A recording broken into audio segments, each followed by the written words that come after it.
Hello, I want to welcome you back to the channel. In case you didn't know, today I'm going to talk about one of the things that's near and dear to my heart. As you can see here, my post for Dragon Ball Z. I'm a big fan of Dragon Ball Z.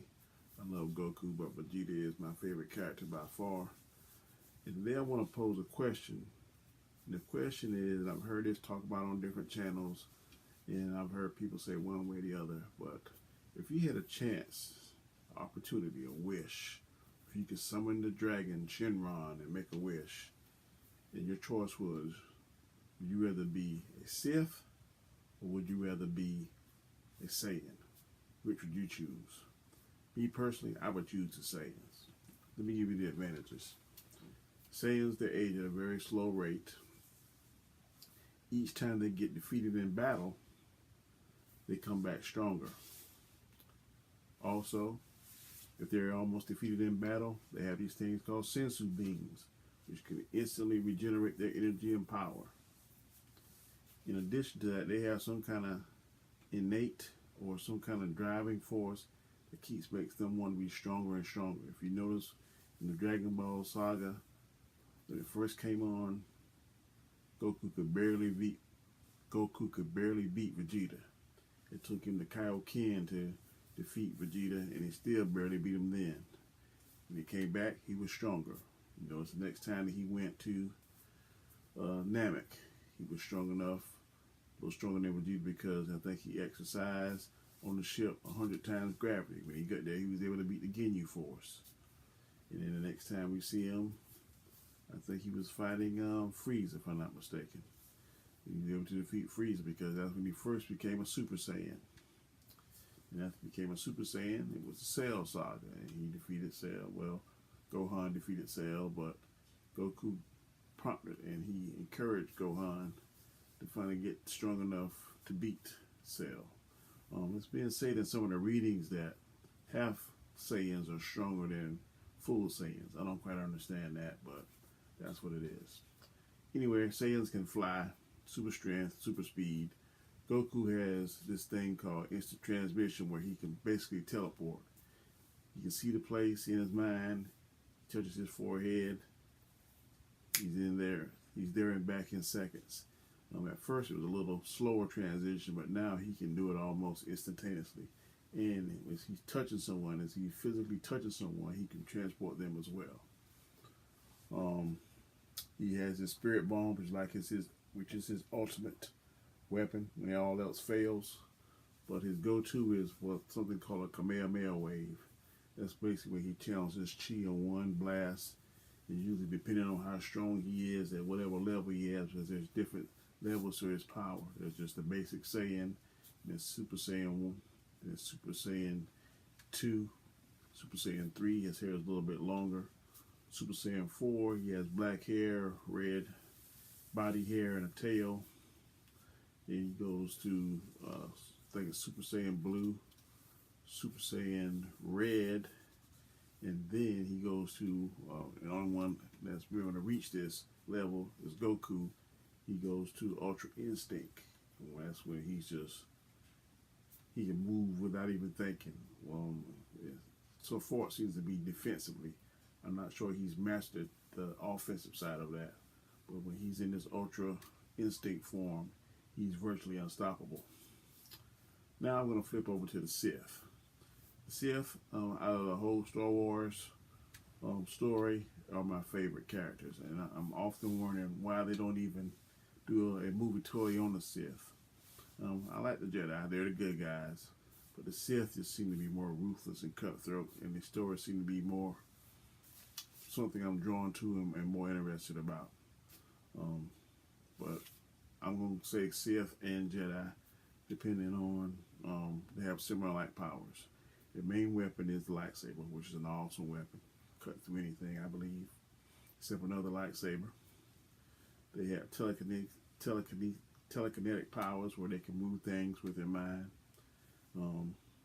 They have what they call a force push, where basically they can push. The Jedi mainly use that.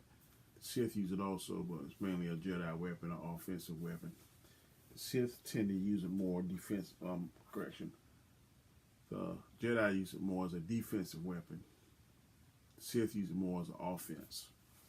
Of course, the Jedi and the Sith are opposite sides of the coin. One is good, one is evil. The Jedi usually carry certain colors lightsabers. Green lightsaber mainly, or blue lightsaber. The only one I ever seen was different was Mace Windu. He carries a purple lightsaber, and that because there were 6 different Jedi fighting styles, and he created a 7th one. I think it's called Vipad. And basically, he taps into the dark side, but he's able to control it before going all the way over to the dark side. It is a very dangerous form, and he's only one of the Jedis that's mastered it. And because of that, his lightsaber isn't blue or green, it's purple, which is a combination, I believe, of the dark side of the red in whatever color he chooses. Because the Sith mainly have one color lightsaber. Only color I've ever seen has a red. If you see a red lightsaber, you know that's definitely a Sith. My favorite Sith, as far as fighting style, is Darth Maul. He has a double-edged light sword. He uses a lot of acrobatic flips. Very aggressive. I've seen him use one side of the lightsaber and use both. He's very hard, offensively and defensively, to tackle. And of course, you know that he was the one that killed Qui-Gon in the second Attack of the Clones. I believe the name of the movie was the second Star Wars. He's always been a fan favorite. Of course, Darth Vader, he's the man. A lot of the powers they have, they can extend their life. Not sure some of the readings, they really don't show that in the movies, but in the reading in the books, reading Star Wars books, they can. Some of them have been known to live many years. Some of them have the Sith have Force lightning, where they can actually shoot lightning out of their hand. If you remember seeing Revenge of the Sith, Darth Sidious shot lightning out of his hand at Mace Windu, but Mace Windu was able to block it until that time Anakin cut his arm off with a lightsaber, and then that's when Sidious shot him with the full blast of the Force lightning, and it looked like he killed him. We don't know whether he killed him or not, because you know Jedi can always land on their feet, or they can do some incredible flip or something. You see him go out the window like he fall a great distance, but we don't know for certain that Mace Windu is dead. That's one of the Star Wars theories. Maybe he's dead, maybe he isn't. But if you compare their powers, both of them have incredible powers. I would take either one. If I couldn't get one, I'd get the other. I'd still be happy. But if I had my choice, I would rather have the powers and the techniques, I believe, of a Saiyan. Like I said, super speed, super strength, depending on what your particular technique is. Goku has what does he call it? Instant transmission. Like I said, basically he can teleport. Vegeta, he has a very aggressive fighting style. He doesn't have instant transmission, but he's almost just as strong as Goku. Goku always seems to stay a step ahead of him, but usually he's not too far behind. Like I said, it's what you like, it's what you don't like. Like I said, I'm a big fan of both of them. I love Dragonball Z. I love Star Wars. And that was just a question that I was talking to some of my friends, and we said, what would you do if you had the chance, if you had the choice?